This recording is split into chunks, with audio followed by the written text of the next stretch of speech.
Hey guys, it's Paul with SlasherIndex.com, and today I'm not going to do the usual video update because, well, I wanted to do something different, and I haven't gotten that many VHSs since the last time I've been buying them. I mean, today I got this in the mail, Swingers Massacre.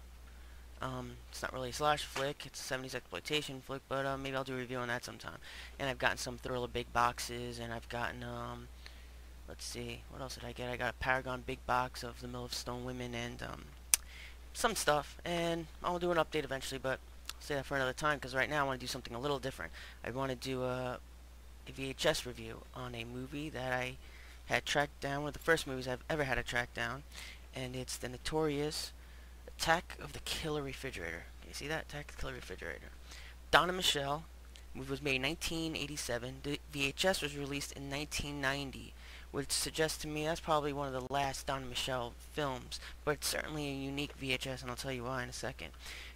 But the first place I've heard of this was about maybe like 7 or 8 years ago, around maybe, when I started to collect VHSs, and they had a big book at the library called The Golden Movie Retriever, and this book had pretty much almost everything you could imagine. It's a really fat, thick book. They do still update it and make new editions. They've taken some short, like the recent editions, they've taken out short films like Attack the Killer Refrigerator, but the one I've seen was probably, I don't know, maybe like the 2000 or 2001 edition. They had this movie. Now, the thing interesting about that book is that they have an index in the back with some, well, I don't know if they still do that, but they had an index in the back with some really weird subgenres. One of them, oddly enough, was killer appliances or something like that. And on the list was Attack of the Killer Refrigerator. Now, with a title like that, I had to find that movie. That book was a really good source of obscurity. I found a lot of weird stuff. Cannibal Campout and Abomination is in there, and it's still in that book to this day. One of the most obscure movies, and it's in there.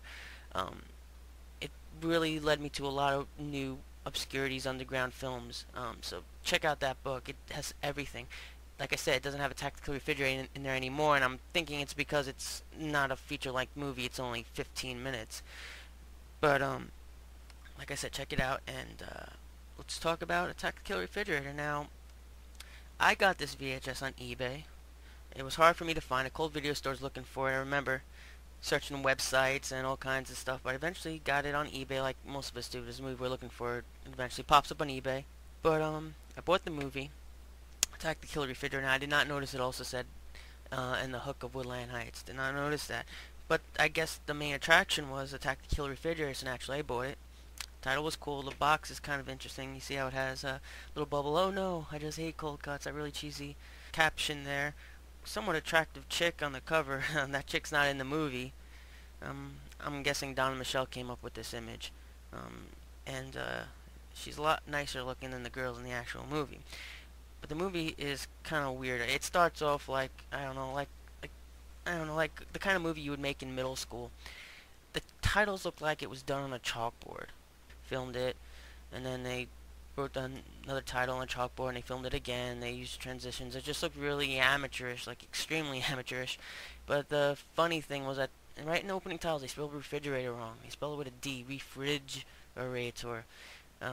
As you know, refrigerator doesn't have a D in it, but I thought that was funny. The ending credits, they spelled it correctly, but I mean, come on, no one noticed that they spelled refrigerator wrong. No one thought to fix it.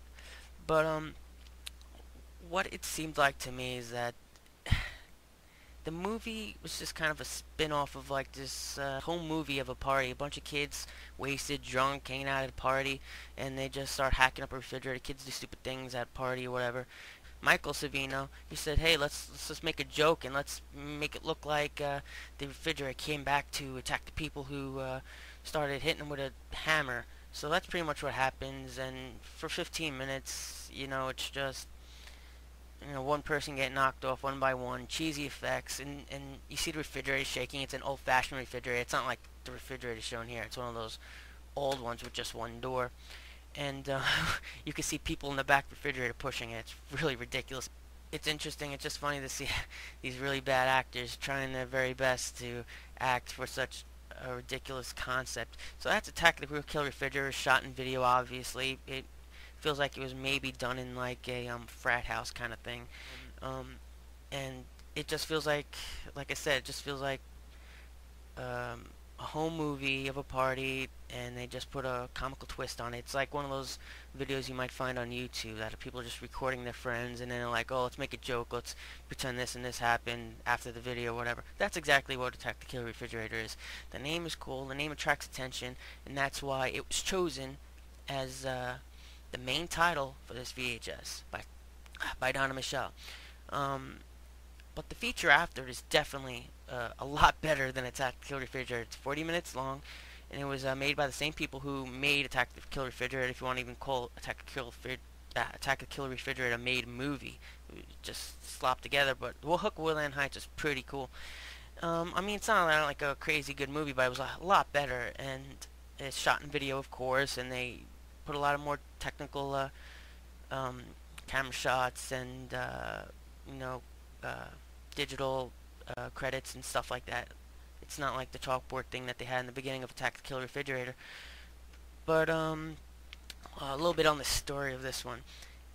It's your basic slasher story. Maniac in a psychiatric hospital breaks out. He has no hand. He puts a hook on his stub, and he just goes around killing people in the woods, kills a dog, and he kills a little kid. Eventually he's stopped at the end. He gets shot in the head. I don't know if you guys are even going to end up watching this movie, so I'll tell you the ending. He gets shot in the head, but unlike most horror movies, the killer gets stopped anyway.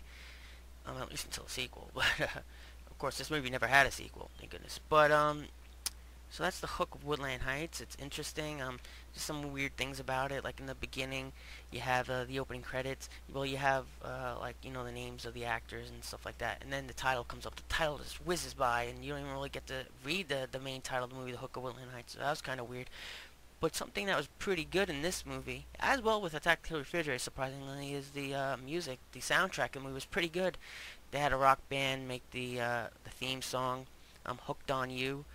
And it was a pretty decent song, at least for a low-budget flick like this. I mean, I've seen some even higher-budgeted movies with pretty bad soundtracks, but this one was pretty good. I mean, that's one of the up things about this movie, and other people agree. But besides that, it's just like, you know, your usual shot-on-video feature made on a low budget between friends, and really feels like that production was made by just a community. It was collaborated between like the people of this small town, which you do find out in probably the most unique part of this VHS is the behind the scenes featurette, which is pretty cool. It's pretty much set up like it was shot in a television studio at a college. They have footage of the premiere party, and they have behind the scenes footage, and they have the interviews with Savino and the other guy he made it with, Mark or whatever. But what was interesting was the footage of the big party that they had to celebrate the completion of the movie. They drive up in limos, and it was pretty funny to see these low-budget movie makers just drive up to a party in a limo for a movie that was not that big of a budgeted movie or really that special. But the fact that Donna Michelle decided to put that featurette on the VHS is pretty unique, because I don't know too many movies that have that were released in the 80s. Well, this was released in the 90s, but you can kind of place it in the 80s. So that was kind of cool. So that's Attack the Killer Refrigerator. It's certainly an awesome thing to have in your collection. An awesome movie, but certainly a unique VHS. One of it's pretty difficult to find. Not as difficult as maybe The Abomination or Rock and Roll Mobster Girls by the Donna Michelle label, but it's unique, like I said. And I would suggest that any collector get their hands on this VHS, because it's pretty cool to have. And that's me with SlasherIndex.com, and I'll do some more video interviews and a video update eventually, and so have a good night. Professional opinions were also supportive. Because I was in the first movie, The Killer Refrigerator, and then I came back from New York just tonight just to see this movie, and I was totally amazed by what they've done. We've come a long way since Killer Refrigerator, and I have to commend Mark and Michael because they did such an excellent job on the graphics and the special effects and everything tonight.